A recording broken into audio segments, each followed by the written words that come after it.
Em nome do Pai, do Filho e do Espírito Santo também.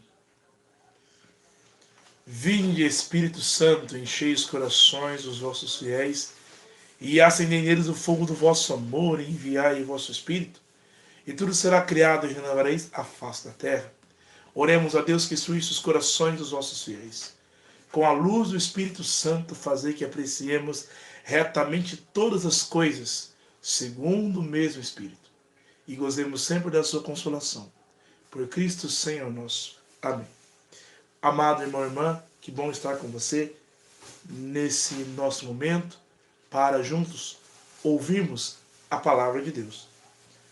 Lucas 9, versículo 18 a 24. Aconteceu que Jesus estava orando à parte e os discípulos estavam com ele. Então perguntou-lhes: quem dizem as multidões que eu sou?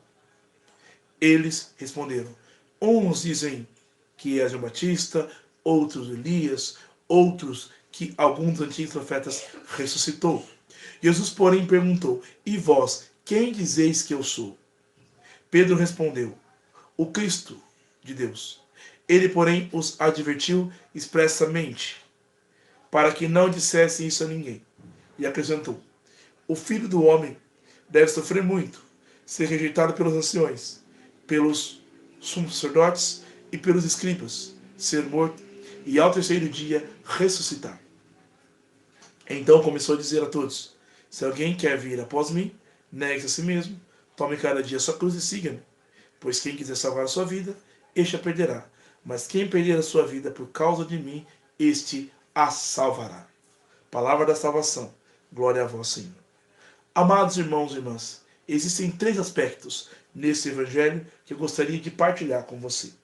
Primeira coisa, a profissão de fé de Pedro. Pedro acabara de presenciar Jesus realizar os milagres dos pães.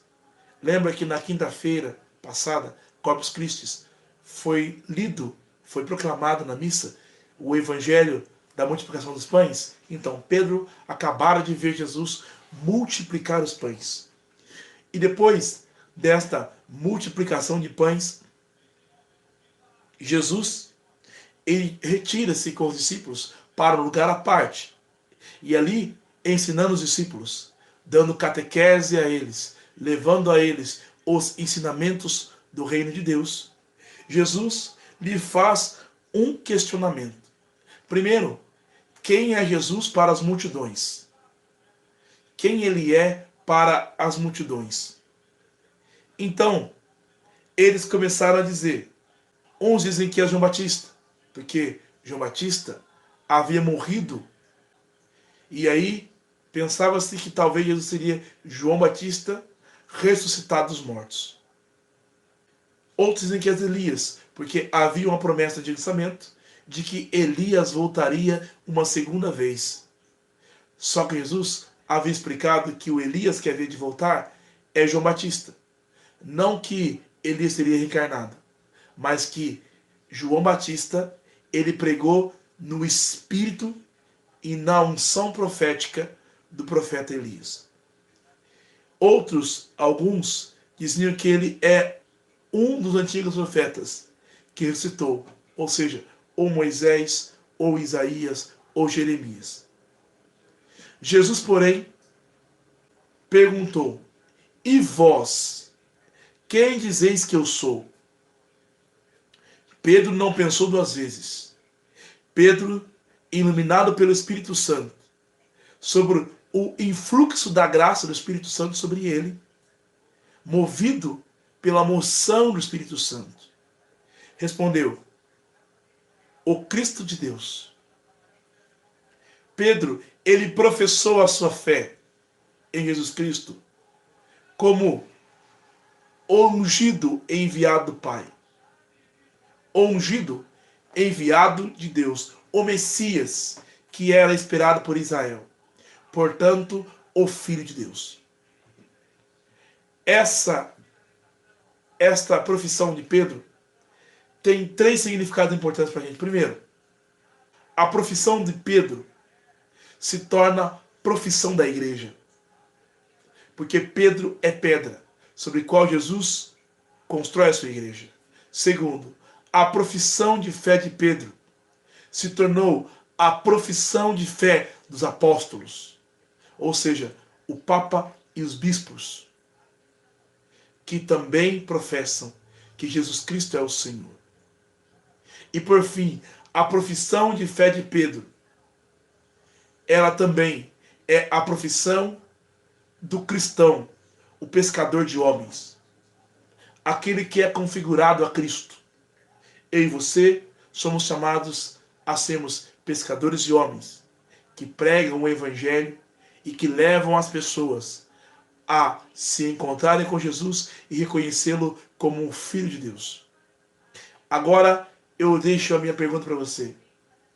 Quem é Jesus para você? Um profeta? Quem é Jesus para você? Responda para você mesmo.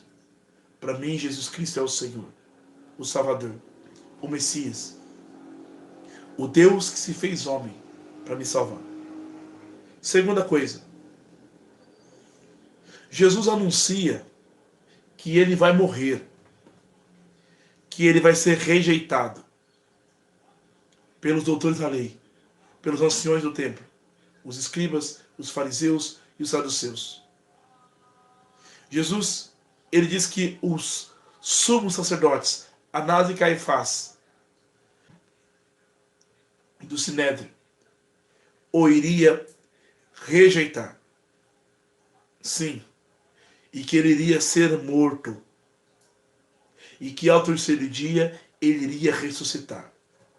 Jesus profetiza a sua morte de cruz, a sua morte pela minha e pela sua salvação.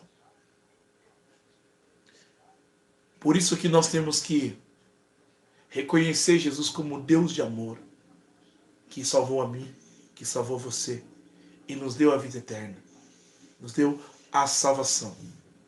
É nele que deve estar posta toda a nossa esperança, toda a nossa confiança. Terceiro, Jesus convida os discípulos a negar a si mesmo, a renunciar a si mesmo, a deixar de lado a sua vontade, a deixar de lado os apetites da sua carne, a deixar tudo aquilo que poderia ser impossível. E ele diz: tome cada dia a sua cruz e siga-me. Negar-se a si mesmo, deixar de lado as suas vontades, tomar cada dia a sua cruz e seguir Jesus. A igreja dos primeiros séculos chamava esse tomar a cruz e seguir Jesus de martiria. Os seguidores do caminho, os cristãos, são chamados a martiria, aquele sofrimento diário que nos prepara para o céu. Assumir o sofrimento, assumir a cruz de cada dia, as perseguições, as injúrias, as calúnias, as dores, as doenças, as contrariedades, tudo isso se torna para nós motivo de salvação, peso de salvação. E aqui ele diz mais ainda. Ele fala assim: toma cada dia sua cruz e siga-me, pois quem salvar a sua vida, quem quiser salvar a sua vida, este a perderá. Mas quem perder a sua vida por causa de mim, este a salvará.